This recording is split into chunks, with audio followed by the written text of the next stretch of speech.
Hello दोस्तों, हिंदी की बिंदी channel में आप सभी का स्वागत है। तो दोस्तों, आज के इस वीडियो में हम बात करने वाले हैं हिंदी साहित्य के इतिहास दर्शन के बारे में। तो जैसा कि आप सभी के कमेंट आए थे कि किसकी तैयारी कराई जाए, मैंने आप सभी से पूछा था कि किस परीक्षा की तैयारी कराई जाए। तो आपके कमेंट आए थे कि जीडीसी की तैयारी कराई जाए। तो एक एक सिलेबस के अनुसार जो एक एक टॉपिक है, उन सभी टॉपिक पर हम यहाँ पर चर्चा करेंगे। और यहाँ पर जो पहला टॉपिक है वो है हिंदी साहित्य का इतिहास दर्शन। तो सबसे पहले हम इसी पर बात करेंगे और इसके बाद जो नेक्स्ट इसका टॉपिक है उस पर बात करेंगे। तो चलिए सबसे पहले हम इस पे बात कर लें। तो देखिए, इतिहास दर्शन यानी इतिहास के बारे में, हिंदी साहित्य का क्या इतिहास रहा है, किस प्रकार से इसकी शुरुआत हुई है, कहाँ से इसकी शुरुआत हुई है, इसके बारे में आपको पता होना चाहिए। तो सबसे पहले अगर हम बात करें कि ये इतिहास शब्द होता क्या है, तो इतिहास शब्द का जब हम विग्रह करते हैं, इसको तोड़ते हैं, तो बनता है इति जमा ह जमा आस। ठीक है, तो उसका जो तात्पर्य होता है वो होता है कि ऐसा ही हुआ है, यानी जो लिखा हुआ है उसी के अनुसार हमारे पास्ट में, इतिहास में ऐसा ही हुआ है। तो अतीत के जो तथ्य होते हैं उनका वर्णन करना, विश्लेषण करना, जो कार्यक्रम अनुसार किया गया हो, इतिहास कहलाता है।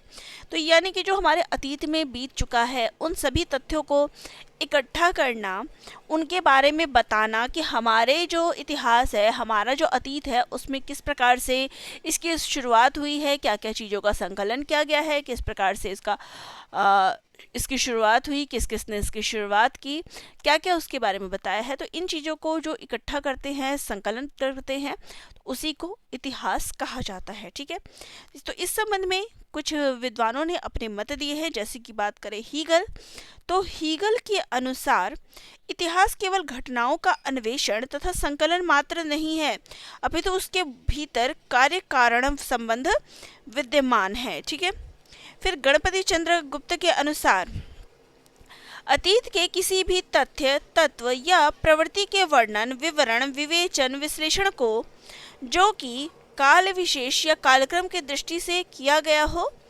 इतिहास कहलाता है। तो इन्होंने क्या परिभाषा दी है कि अतीत के किसी भी तथ्य का, तत्व का, प्रवृत्ति का वर्णन, विवरण किया गया हो, उनकी व्याख्या की गई हो, विश्लेषण किस प्रकार से कि उसमें क्या काल विशेषता रही है, क्या क्या कालक्रम अपनाए गए हैं, तो ये सभी चीज़ें क्या है, इतिहास कहलाती है। वहीं पे गोविंद चंद पांडे के अनुसार इतिहास एक ऐसा ज्ञानमय अनुशासन है जिसके माध्यम से किसी देश की सभ्यता और संस्कृति को देखा परखा समझा जाता है। तो इन्होंने कहा है कि जो हमारा इतिहास है वो क्या है, इतिहास है जिसके माध्यम से हम किसी भी देश की जो वहाँ की संस्कृति है, सभ्यता है, उसके अनुसार उसकी वहाँ पे उस संस्कृति को, उसके हम चीज़ों को पहचान सकते हैं कि किस प्रकार का वहाँ पे माहौल रहा है, कैसा रहा है। चलिए, साहित्य के इतिहास में साहित्यिक रचनाओं के अध्ययन ऐतिहासिक परिप्रेक्ष्य में किया जाता है। साहित्य के इतिहास को समझने के लिए तत्कालीन परिस्थितियों का अध्ययन और इनके रचयिताओं की परिस्थितियों एवं मनोभावनाओं को जानना पड़ता है कि उन्होंने उसके बारे में क्या बताया है, उनकी मनोभावना क्या रही है। देखिए, अतीत का संकलन है, प्लस उनके अंदर उन चीज़ों को जानने के बाद उन्होंने क्या उस चीज़ को महसूस किया, क्या उनको लगा कि इस चीज़ पे क्या चीज़ें हो सकती है, तो उन्होंने उनके अनुसार इसकी व्याख्या की जाती है। आचार्य रामचंद्र शुक्ल ने साहित्य इतिहास के विषय में कहा है कि, तो शुक्ल जी के अनुसार ये प्रश्न पूछा भी जाता है, जबकि प्रत्येक देश का साहित्य वहाँ की जनता की चित्तवृत्ति का संचित प्रतिबिंब होता है, तब यह निश्चित है कि जनता की चित्तवृत्ति के परिवर्तन के साथ साथ साहित्य के स्वरूप में भी परिवर्तन होता जाता है। आदि से अंत तक इन्हीं चित्तवृत्तियों की परंपरा को परखते हुए साहित्य परंपरा के साथ उनका सामंजस्य दिखाना ही साहित्य का इतिहास कहलाता है। तो ये शुक्ल जी की परिभाषा है जो बार बार परीक्षाओं में पूछी जाती है, अधिकतर पूछा गया है। साहित्य इतिहास शब्द का प्रयोग सबसे पहले वाल्लेयर ने 18वीं शताब्दी में किया था। तो इसकी शुरुआत कहाँ से हुई है, 18वीं शताब्दी से। इसके बाद हीगेल तथा अन्य विद्वानों ने इस शब्द का प्रयोग किया।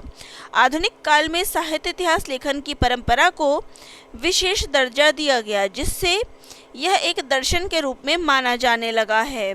साहित्य का इतिहास मात्र इतिहास ही नहीं है, बल्कि इसके माध्यम से युगीन इतिहास को भी प्रकट किया जा सकता है।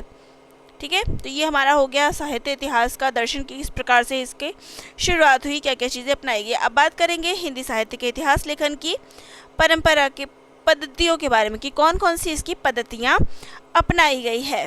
तो हिंदी साहित्य के इतिहास के लिए जो प्रमुख पद्धतियाँ अपनाई गई है वो है 5 प्रकार की। ठीक है, सबसे पहली जो आती है, देखिए मुख्य जो है उन्हीं के बारे में यहाँ बताया गया है। मैंने फालतू का दिमाग इधर उधर नहीं करना है, जो मुख्य चीज़ें हैं उनको ध्यान रखिएगा।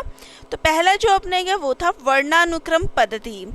इस पद्धति में कवियों के नाम के वर्णमाला अक्षर क्रमानुसार अल्फ़ाबेट के अनुसार वर्णन किया जाता है।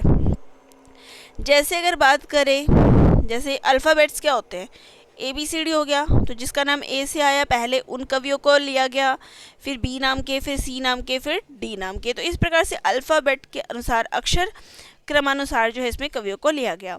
इस पद्धति को गारसा दत्तासी और शिव सिंह सेंगर ने अपनाकर हिंदी साहित्य का इतिहास लिखा है। ठीक है, तो वर्णानुक्रम पद्धति को किन्होंने अपनाया, गारसा दत्तासी और शिव सिंह सेंगर ने।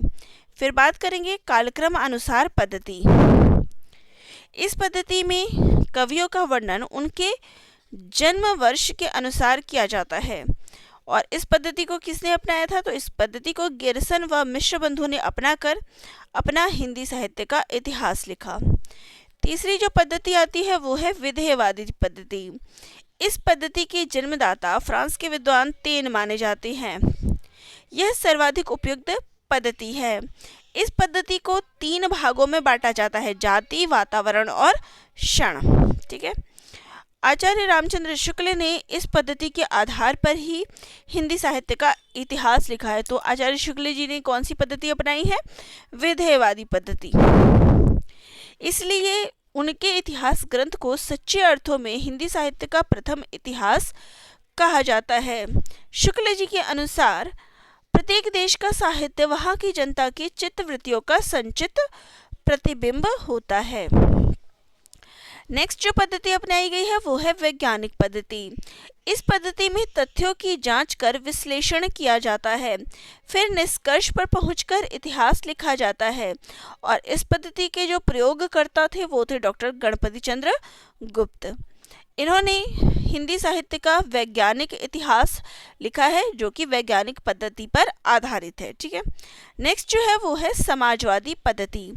इस पद्धति का प्रयोग जो है कार्ल मार्क्स के सिद्धांत पर आधारित है।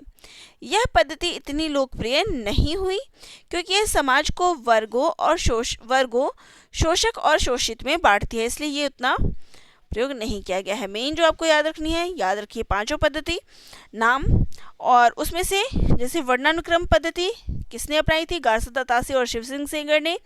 कालक्रम अनुसार, जो कि कालक्रम के अनुसार होती है, जो कि गिरसन व मिश्र बंधुओं ने। और विधेयवादी पद्धति शुक्ल जी ने। वैज्ञानिक पद्धति गणपति चंद्र गुप्त ने। ठीक है, ये मुख्य मुख्य पॉइंट यहाँ पर हो गए हैं। ठीक है, चलिए नेक्स्ट वीडियो में मैं नेक्स्ट चीज़ लूँगी। यहाँ पर आज का वीडियो इसमें यहीं तक हम फिनिश करते हैं, और नेक्स्ट वीडियो में मैं बात करूंगी हिंदी साहित्य के इतिहास लेखन की परंपरा की। तो जो भी टॉपिक्स हैं हम एक एक करके यहाँ पर डिस्कस करते जाएंगे। मिलते हैं नेक्स्ट वीडियो में, सभी का धन्यवाद।